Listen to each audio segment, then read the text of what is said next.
Hello, everyone. Welcome to Lotus D channel. It is Friday. I'm going to try my best not to take too much of your time today because I know some of you guys are probably like, hey, we got happy hour going on. So that being said, not that I'm saying that you do.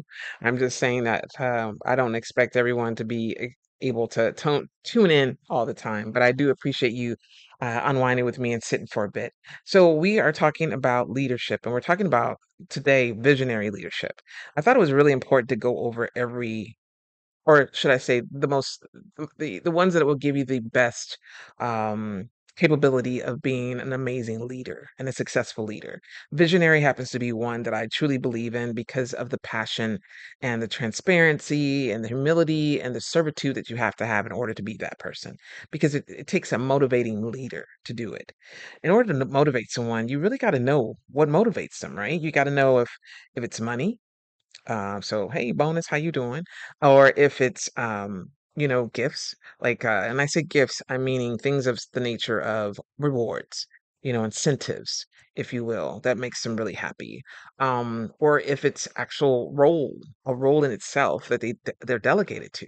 So when it comes to visionary, these are the people, this is the leadership style of a visionary, and that is to find those who have potential and really hone in on their potential and ensure that we are broadening their scope of things. So they're not looking just right now, but they're looking at a bigger picture and how it can be elongated to be something that's into the future. These are the people that when you hire, hopefully you took the time, and this is a part that is very crucial, that you took the time to already ask the questions that were necessary, such as, what do you see with such and such role? And they would tell you, well, actually, I would prefer to be in a role as yourself within, so many years.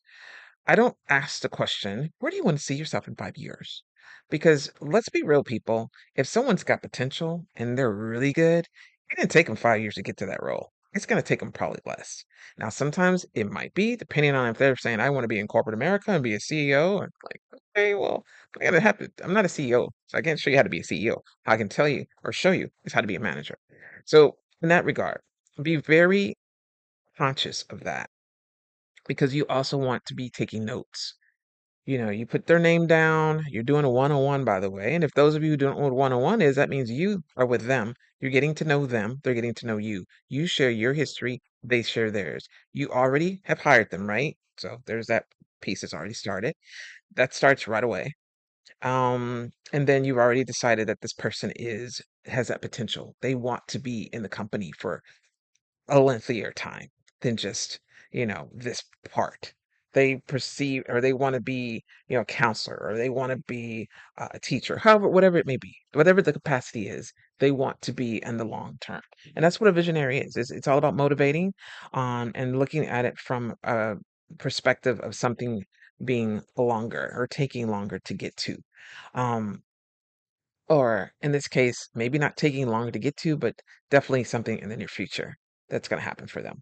So, that being said, really think about that person being someone that you can not only have those one on ones with, which the one on ones to me are very intricate and very, very important to follow a certain place of that. I had a binder that I kept with tabs, and it was my binder, so not everybody could see it. But, I kept it there. I kept it with names on it because I wanted to make sure that it was one-on-one. So sometimes I would have homework. They would give me homework that they were like, "D, I am not sure, but I really wanna know what this is." And I would say, "Well, if I didn't know, then I didn't know." And I was very honest about it. And I was very transparent and said, "Hey, I'm not sure either. Let's see what we can do. Let's see if that's possible. If you can move to such and such location and keep your, and things of that nature, because maybe something came up and they had to travel, or it was other things like that that took place. But I always try my best to make sure that I had notes and recap those notes, meaning after I had a conversation with them, I had the luxury of having some really great companies I worked for that they had amazing emails already set with the company name.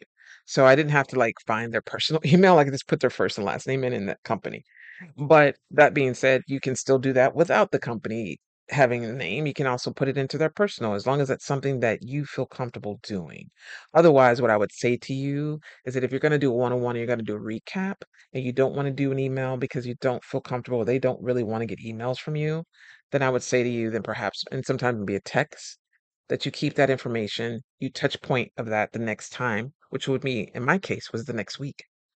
So, how do you do that though, right? How do you do one-on-ones when you've got 80 people?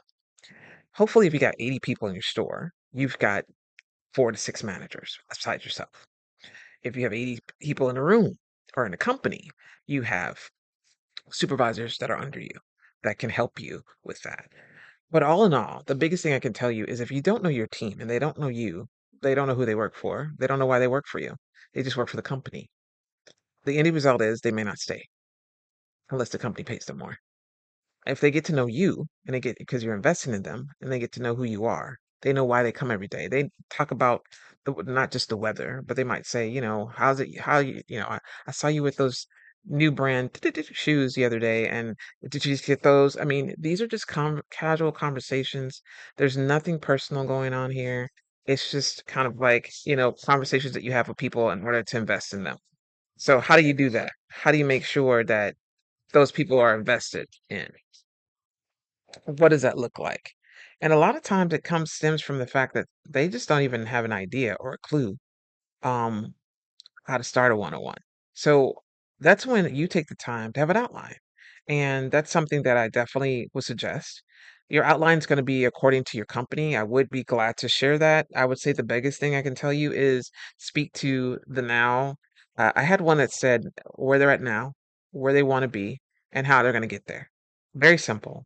So what, how, where, how, now, whatever. That kind of thing and I just kept it to that specifics. So now, where they're at the moment now, where they want to be next, and then how I'm going to make sure they get there. And it would be bullet pointed, maybe 3 bullet points within 3 bullet points. So, that you can really broaden their perspective and broaden their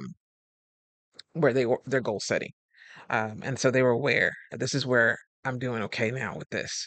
Yay. And that's where you want them to keep doing it, right? You want them to be, you don't want to talk against that. You want to make sure that continues to be a focus because you want them to consistently continue to do that one thing that they do so well, or two things that they do amazingly. And then you go from there. I think one of the other things about it is that you definitely want to set the tone for showing your own. And when I say that, meaning showing where you're at, having the ability to go through and say, hey, and again, goes back to the humility I talked about yesterday, that this is where I'm at right now, and this is where I want to be next, and then the next thing after that. So my team, they knew where my future was, but they also knew because my future was to do this one thing, that my style of coaching and leading was going to be improving for the better for them and for myself because I wanted to make sure that they were not my guinea pigs. Okay. So I'm not calling anybody guinea pig, but they knew that I was collaborating with them and they were investing in me and I was investing with them because that's what you do as a team. Team does not have an eye in it, right? There's a reason why people say that because it's not all about you. Sometimes it's not about you at all. It's all about them. And if you can't get that through your head, there's already you're falling right there. You're failing right there. And there is an I in fail. Okay. So to be a team, there should be some collaboration. We talked about um, a democratic role as a style for that so that you're demoing, you're showing by example, you're leading by example, correct? Leading by example is so important for someone who is looking to the future and a visionary uh, concept when it comes to their leadership style. You should always be ensuring that piece. You should find that out immediately. As soon as that person is hired, you should be like, this person is the one I want for the next thing. They spoke on this, they spoke on that. And then you should talk to them when you have their first one-on-one. When you check in with them, because you do need to check in, you got to follow up. You got to follow through. So there's already a couple different things, guys, that I'm speaking to. I spoke to follow through. I spoke to not, asking the questions that you need to ask in the beginning of their role before they even got hired. I'm asking these questions. Where do you want to be? Who do you want to be? What's next for you? Why should I hire you over the next person for this company? Oh, I love this company. I think this company has so many different things. I think economically or economically wise or this wise or whatever it may be that they're answering, you take notes of that.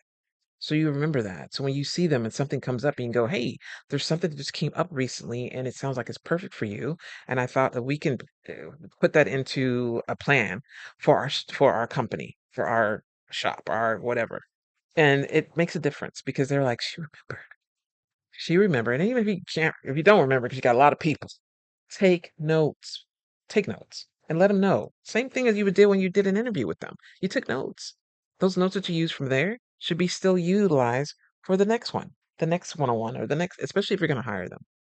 Hopefully, your boss loves them as much as you do, meaning your higher up loves them as much as you do. And if not, then you know that on to the next one. But usually it does work out if you fight for them. I want this person. I gotta have it. I just think that they're gonna be great. Um, and there's that. But again, it stems with you. It starts with you, I should say, excuse me. And you have to take the time to ensure they know you. I can't stress that more than anything else. So let's bullet point this real quick. So you're taking notes. You're already invested in them because you already see potential in them after you've hired them. You're going to already line up and calendarize a time to have a one-on-one with them, saying, how's it going? How are you doing? Making sure they feel good about the transition of coming into the store, coming into the company, whatever. It's number four, you're going to make sure that if anything, if they're going for the next role, that you are doing those one-on-ones and you're calendarizing that. So not only are you doing the one that I spoke of that's going to be, okay, we're going to talk about how you're doing, but then we're going to set up a time the next time to do the one-on-one so we can talk about where you want to go next or what you want to do next, and then you're going to have that again, those notes from where he was or she was at the beginning when they were being hired because in order to motivate someone you need to know if they just like money. Some people are happy with getting a bonus and they're like, bonus time. Let's get for the bonus. My team is like all about that. A couple of them, most of the teams I worked on, because they were retail and it was all about sales.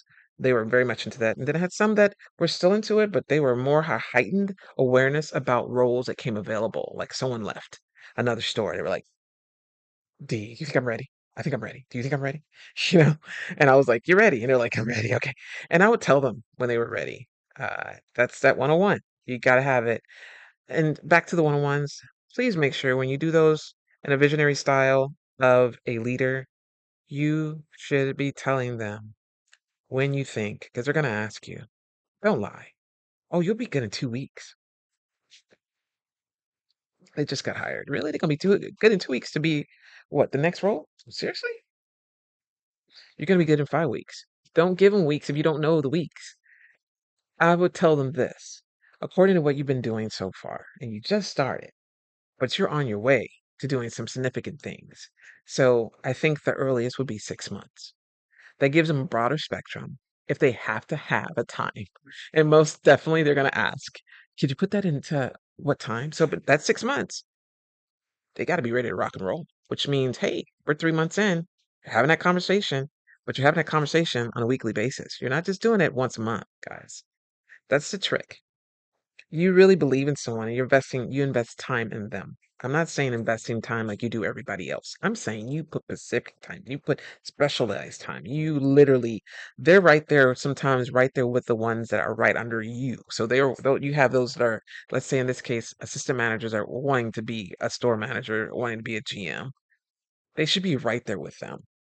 You know what I mean? They should be getting to that point where and they should have a buddy system paired up. So if you got four people and you got four people with potential, they should all be paired up with that person because then that's how they grow. That's what they see. Your people are already leading by example. So the other person is seeing what they're doing. And then they get to that point magnitude. And then that person that you have with them, and at that point, you're seeing them on a weekly basis. So you only got to see them once a month. And when you see them that month, you should be like 2 months in. What you got for me? 3 months in. I heard some good things about you. 4 months in. Oh my. Okay. It's getting close now. They got a position that just popped up. And what you've been doing so far, I know I told you 6 months, but amazing results. I don't I don't even worry. I leave and I don't have to worry about anything. Thank you for what you do. Thank you for your contribution. Yeah, they're getting a bonus. Yeah, they're getting this. Yeah, they're getting that. Who cares? If they don't hear it from you, sometimes they don't think they're doing it. And I'm not saying because you're the all, being of everything, but you hired them, right? You helped hire them. You are helping them grow. You had those two conversations in the beginning. The conversation of how you doing, conversation of where you want to be next and how we're gonna get you there. I'm gonna pair you with so and so. You have it calendarized. Everything is scheduled. So the planning piece is crucial. And since we're out of time, because it's 16 minutes in, I know, right? 16 minutes in, we're going to talk about planning next. That's going to help with, that's part of the visionary piece. But it also is about a couple other leadership styles too. So we'll discuss that. All right. Have an amazing day, you guys. Thanks again for sitting with me and taking the time to listen to me. Uh, brag on my old teams as much as possible, but at the same time, hoping that you learned something or take something from today, and it can help you have a growth mindset. And if you have any questions about anything that I've spoke of or commented about, please, please feel free to give me feedback so that I can help you and then therefore you can help them. All right. Enjoy the rest of your day. Bye, guys.